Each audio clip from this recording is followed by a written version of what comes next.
भाजी समय ज्यादा होता है, विदाई कह दे धूप भी बहुत होती है, दूर जाए के बाद। हाँ हाँ बहुत ठीक है, बस विदाई हो जाले, जल्दी करा रहे लइको। हाँ का जीजा का चिल्लात वापस सबके रेडी करावत ले, थोड़ा चिल्ला काहे घबरात हो भैया 2 मिनट उस टाइम दा, ओकर बाद छुड़वाइता हिला समय हो जाएगी, हम भी देख रहे हैं। सही सही है, टाइम देखो। छुड़वा रहे हैं, अच्छा बुलवा रहे हैं, ठीक है। बहिनी ना रंग के ला जानी भी रंग के ला जानी, कोई आल धरेला कोई गाल धरेला, कोई नींबू नारंगी अनार धरेला। दुल्हे के बहिनी ना रंग के ला जानी भी रंग के ला जानी, कोई आल धरेला कोई गाल धरेला, कोई नींबू नारंगी अनार धरेला। भैया बस बस भैया कर रहे हैं, जल्दी लेट हो रहा है। बस बस बस आ रहे हैं लेकर। कोई ले गया सब्जी गरम पूरी, कोई ले गया समधी के बहिनी के नेवता दिया। भैया जल्दी करा, तैयार कराओ, तैयार करा दे, बंदा छोड़ा शादी बियाह हुई ये रब का करा के अंदर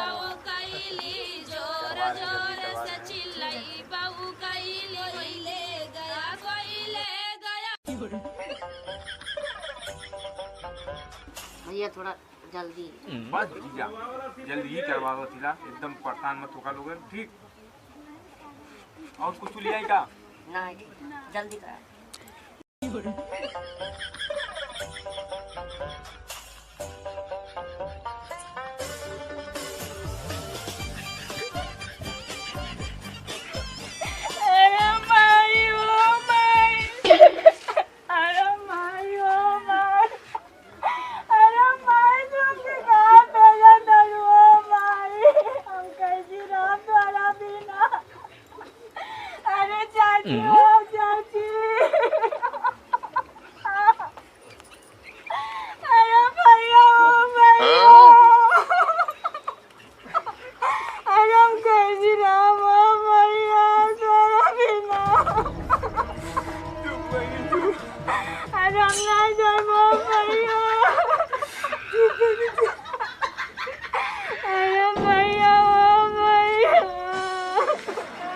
चुप रहा भाई ना काहे घबरा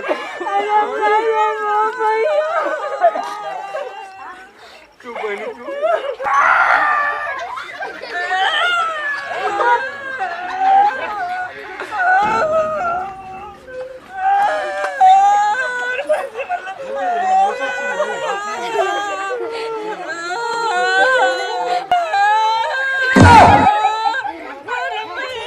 सारे काहे रोते हैं?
पैसा करे सर तो तो कहीं घर मिलल रे बाबू दिल का बात दिया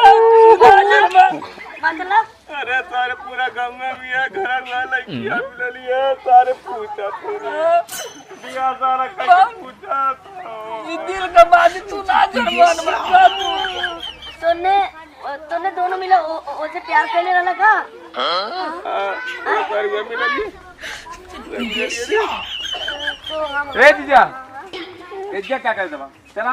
चला ई गांव के लखैरा में नहीं चक्कर में का पड़ेगा तो हर बहन भी हो नटवा से काबा करवा हम छिछी नहीं ना भैया चल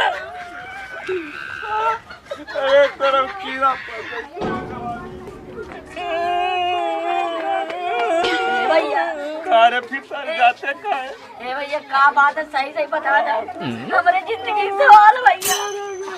तो बैठ तो कुल बतावन जाते हैं कि बात के सारे घर यूं मिले कौन बात का मतलब आज पूरा आपके घर मिले ये घर मिल गया लड़के तो हमार भैया खोजना है ये सारे तो भैया लटाइयो सारे रोज सूख गई भैया तो खोजा अरे सारे जय घर में लौंडा में कुल हमें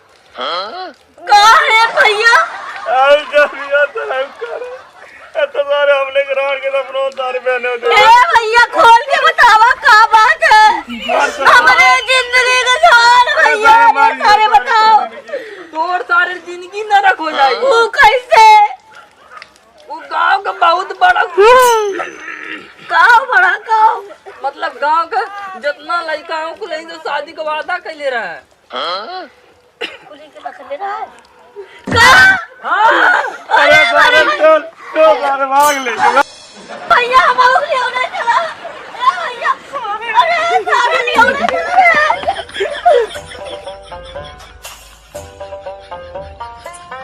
चला भैया बता दिया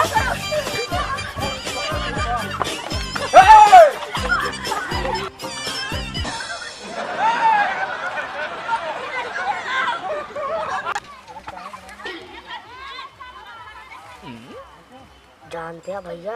और ये सारे मान लौले होतन सरवा और करियवा सरवा जैसे खट्टी का लगत रहा बहुत हरामी है सरवा जानते हैं ओकर बहनिया उससे ज्यादा हरामी लगत रहा लाठी रह के ओकर भावर ना बहनिया लाठी ले ला और ये जियरा धक धका था पीछों से धक धका था भैया